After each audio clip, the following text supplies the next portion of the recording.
सहनाववतु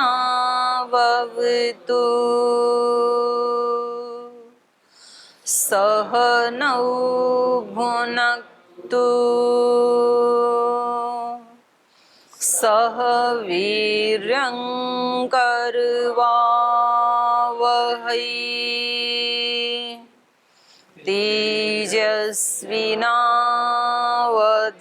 तेजस्विनावधीतमस्तु मा विद्विषावहै। ॐ असतो मा सद्गमय तमसो मा ज्योतिर्गमय मृत्योर्मा अमृतं गमय। ॐ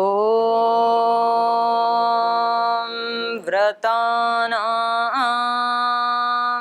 व्रतपते व्रतं चरिष्यामि तच्छकीयं तन्मे राध्यताम्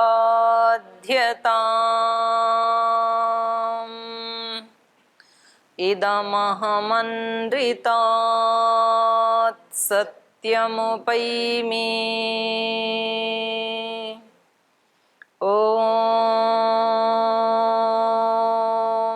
शान्ति शान्ति शान्तिः।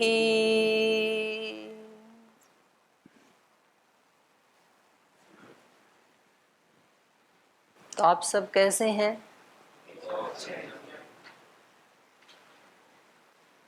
किस दृष्टि से बहुत अच्छे हैं?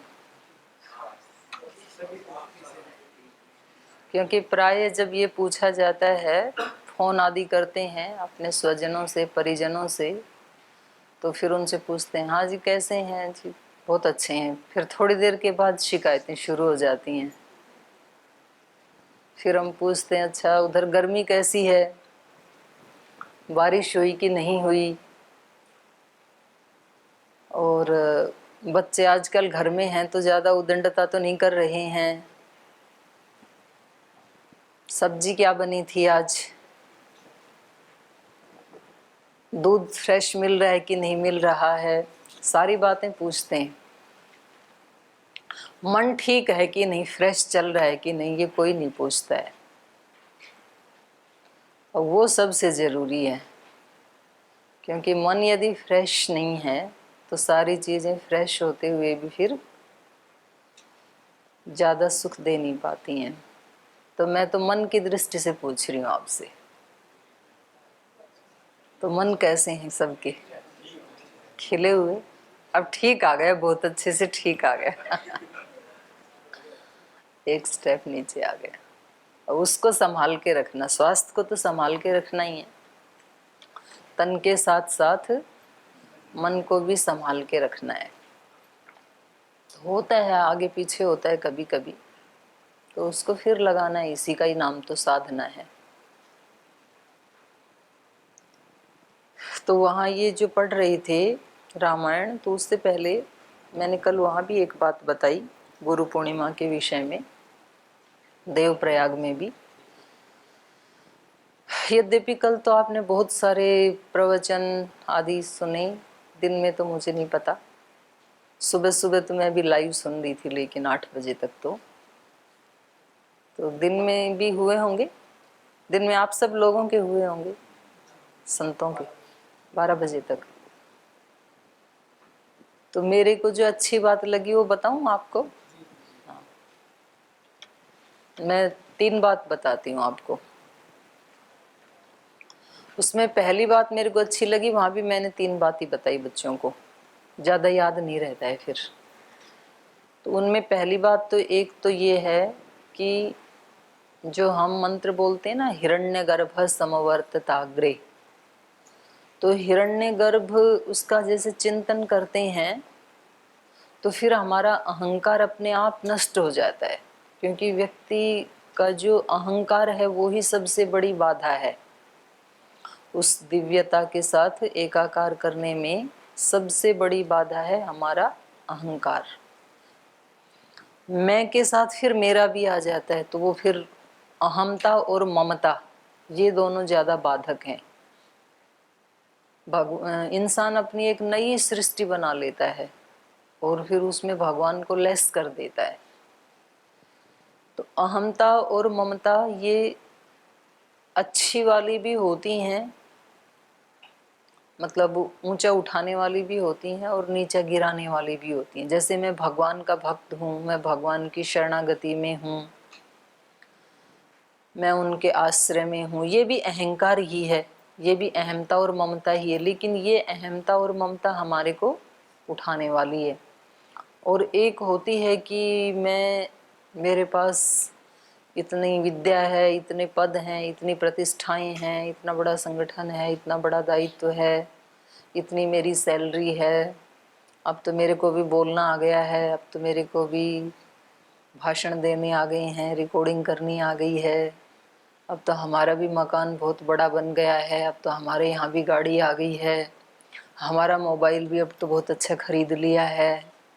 इस तरह के मैं और मेरापन है, ये फिर बाधक बनने वाले होते हैं। तो ये खत्म कैसे होगा ये अहंकार?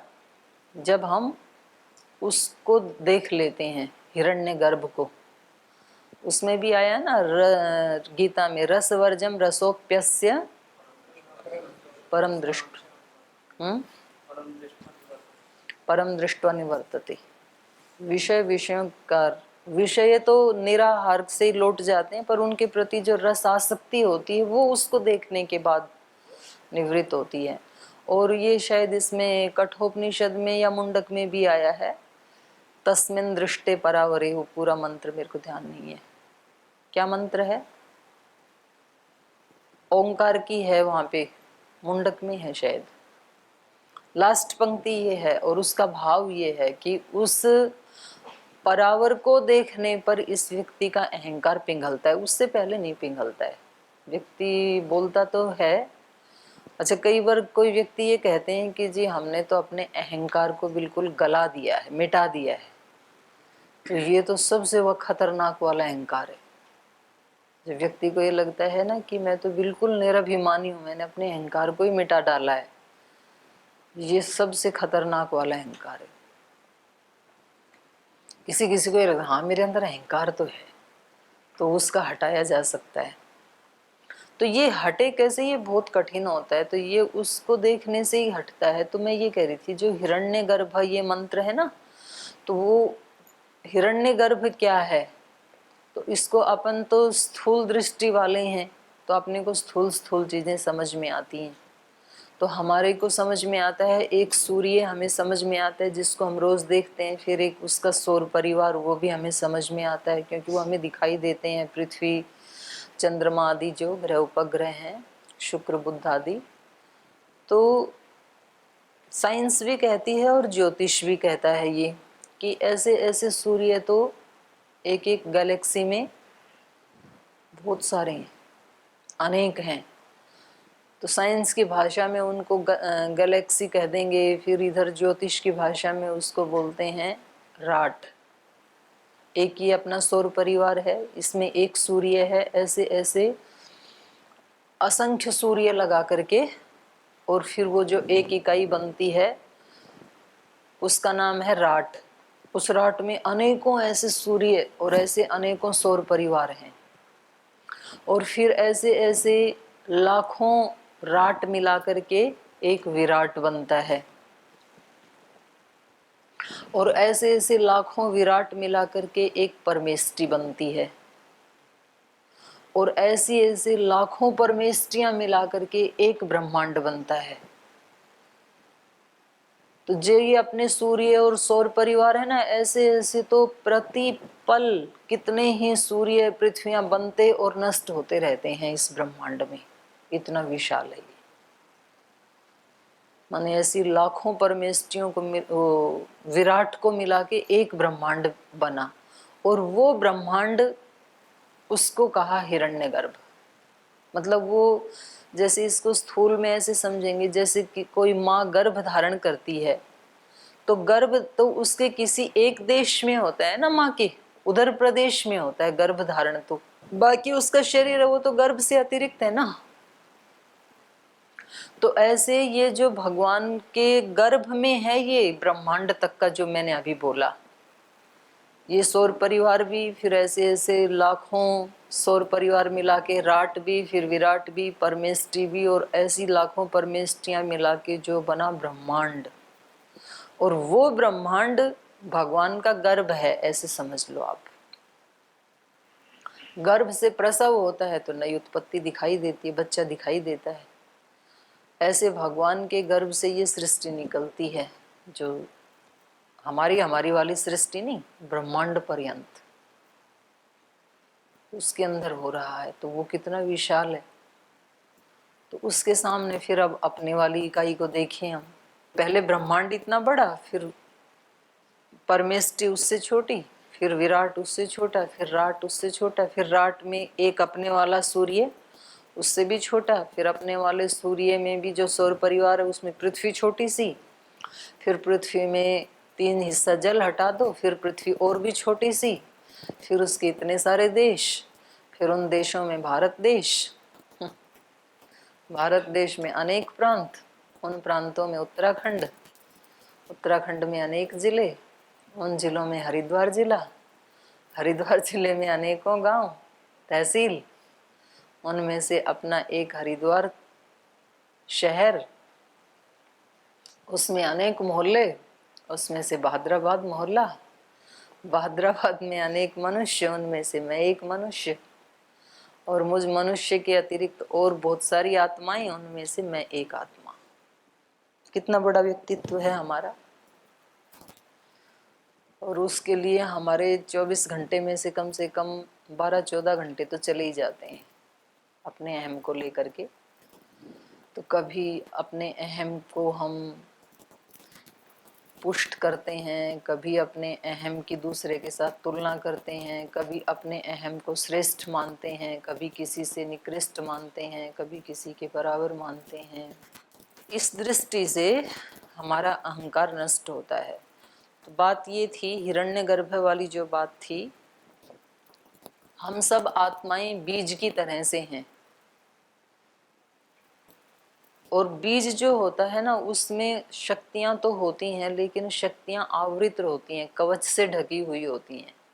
कोई भी बीज लें हम, गेहूं का, चने का, बाजरे का, मूंग का, वट वृक्ष का, तो उसमें शक्ति तो है बीज में, लेकिन वो उसके ऊपर जो कवच है उससे वो आवृत है, ढकी हुई है।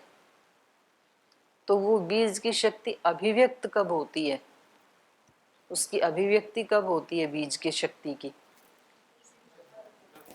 हाँ, उसकी जो ढकी हुई शक्ति है वो अभिव्यक्त कैसे होती है?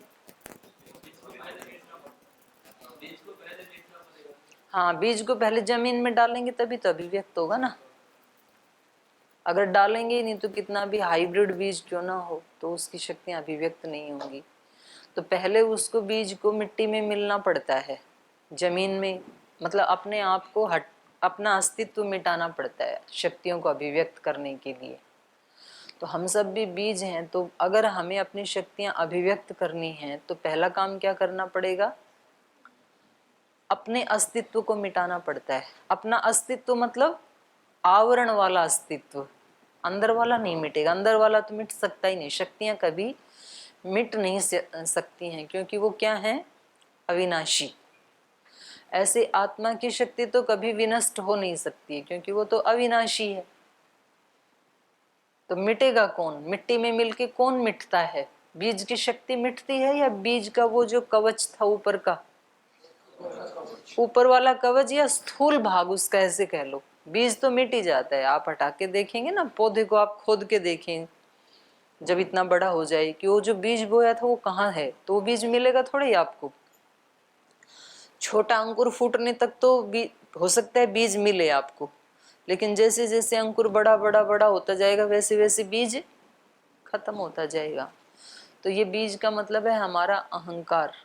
ये जो हमने स्थूल अस्तित्व मान लिया, ये कवच है, इसने ढक रखा है हमारी अविनाशी शक्तियों को। तो उनको अभिव्यक्त करने के लिए इस बीज को पहले मिट्टी में मिलना पड़ता है। और यहाँ मिट्टी क्या है? मिट्टी तो गुरुजन ही है। गुरुजनों के पास जाके अपने अस्तित्व को मिटाना होता है, जो हमने आज तक अपना अस्तित्व बना रखा था। तो स्वामी विरजानंद जी ने सबसे पहली शर्त यही रखी महर्षि दयानंद के सामने कि जो आज तक सीखा है वो पहले उसको बहा के आ जाओ, क्योंकि आपकी भी बुद्धिमत्ता और गुरु की भी बुद्धिमत्ता दोनों की नहीं रह सकती हैं, फिर क्लेश होगा। क्योंकि आप उनको सिखाओगे, फिर वो आपको सिखाएंगे तो आप कहोगे कि हम तो पहले से ही बहुत बुद्धिमान हैं, फिर क्लेश होगा। तो मिट्टी कहेगी कि पहले तुम मिट जाओ तो मैं तुम्हारी शक्तियों को अभिव्यक्त करूं। आप बोलोगे कि बीज बोलेगा कि मिट तो हम नहीं सकते, हम कैसे मिट सकते हैं, हमारे अंदर इतनी विराट वट वृक्ष बनने की शक्ति है, हम कैसे मिट सकते हैं। आपको सहयोग करना है तो करो, वरना हम तो पहले से ही शक्ति संपन्न है। अगर वट वृक्ष का बीज ऐसे बोले तो फिर वो वट वृक्ष नहीं बन पाएगा। उसको अपना अस्तित्व मिटाने के लिए तो राजी होना पड़ेगा, पहले मिट्टी के समर्पित होना पड़ेगा। और एक बार यदि समर्पित हुआ तो अब इसकी शक्तियों का विकास फिर दो तरफ शुरू होता है, एक नीचे की तरफ, एक ऊपर की तरफ। तो नीचे की तरफ जो विकास होता है वो तो जड़ वाला भाग है, वो दिखता नहीं है, अदृश्य होता है वो। और जो ऊपर वाला विकास है वो पहले अंकुर फूटता है, फिर पौधा बनता है, फिर तना बनता है, फिर उसमें पत्ते आते हैं, फिर फूल आते हैं, फिर फल आते हैं, फिर उस फल में भी बीज बन जाते हैं। जहाँ से शुरू हुआ था ना बीज, वो कई गुना बन जाता है एक एक फल में। ये उसकी शक्तियों की पूर्णता है।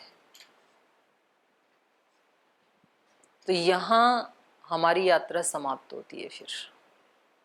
लेकिन ये दोनों तरफ का जो विकास है, इसको क्या कहते हैं? नीचे वाले विकास को कहते हैं निःश्रेयस।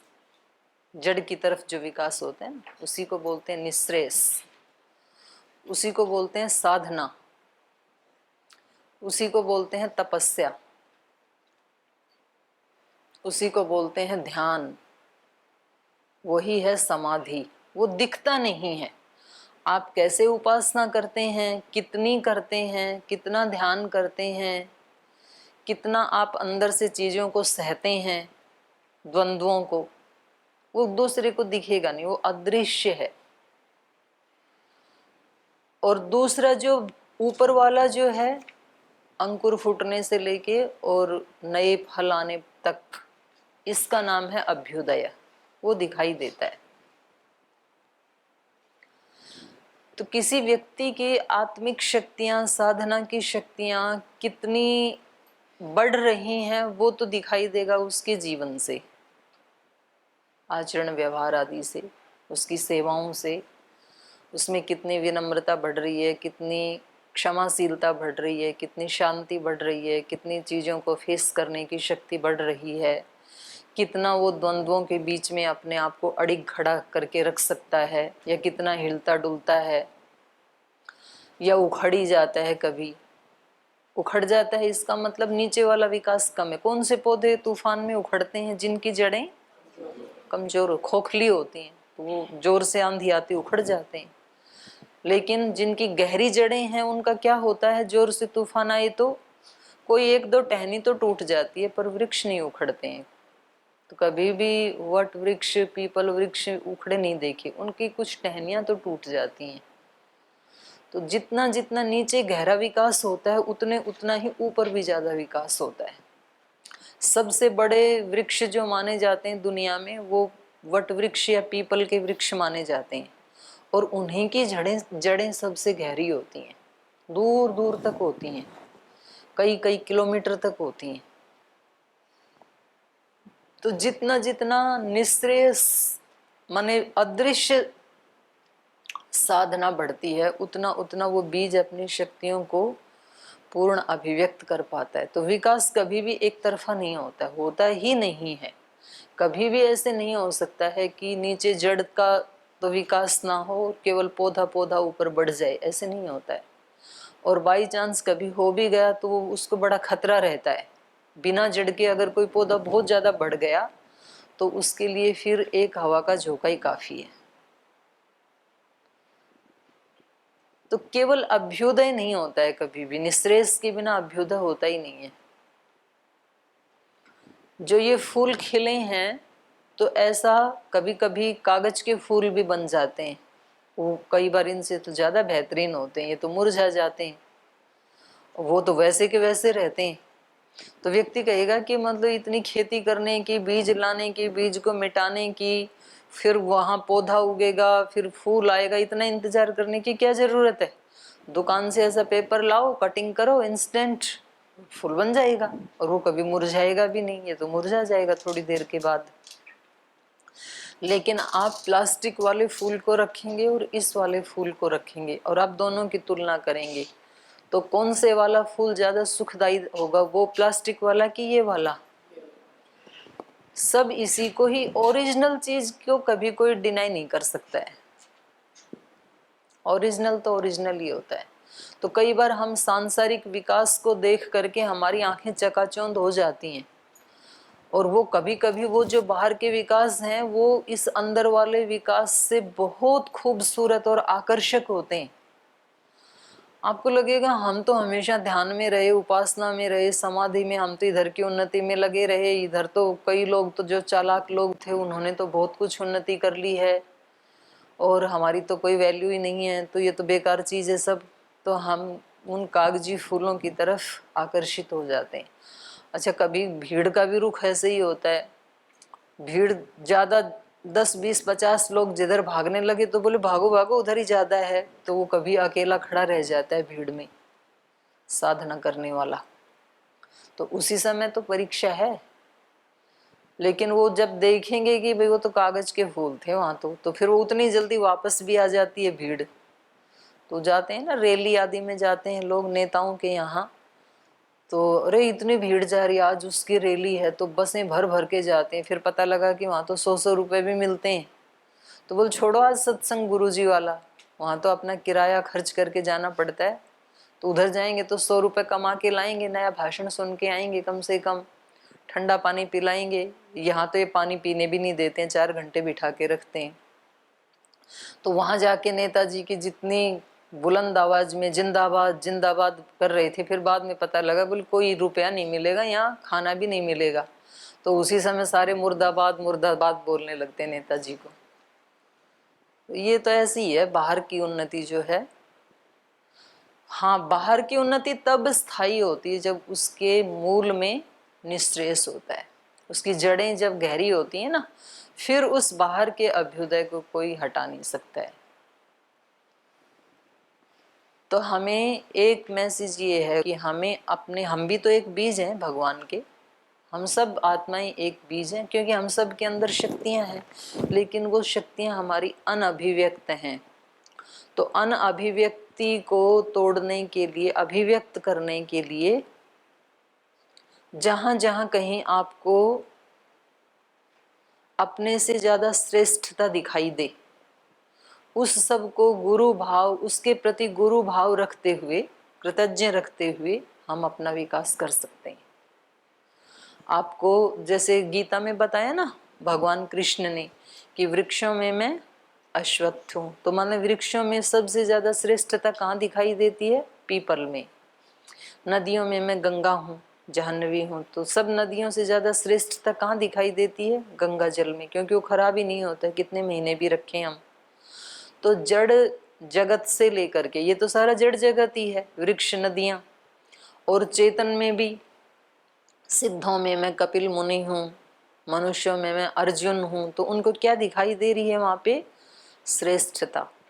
तो चाहे जड़ चीजों में या चेतन में, जहां कहीं भी हमें श्रेष्ठता दिखाई दे तो वो सब क्या है? हमारे गुरु हैं। क्योंकि वहाँ से हमें कुछ मिल रहा है आगे बढ़ने के लिए। तो जो हमारी ब्रह्मा से लेकर के और जैमिनी पर्यंत जो महर्षि दयानंद ने बताया, फिर गुरु विरजानंद जी से, महर्षि दयानंद जी से लेकर के और भी उस समय के जितने भी योगी, सिद्ध, संत, महात्मा, गुरुजन हुए, और यदि हम अपने संस्थान की दृष्टि से देखें तो फिर श्रद्धेय स्वामी जी महाराज पर्यंत जो गुरु परंपरा एक चेन है जो, तो उसका तो सम्मान करना है ही, क्योंकि वो तो दिख ही रहा है ना आंखों से। उनका जो अभ्युदय और निश्रेयस वो तो दिख ही रहा है आंखों से।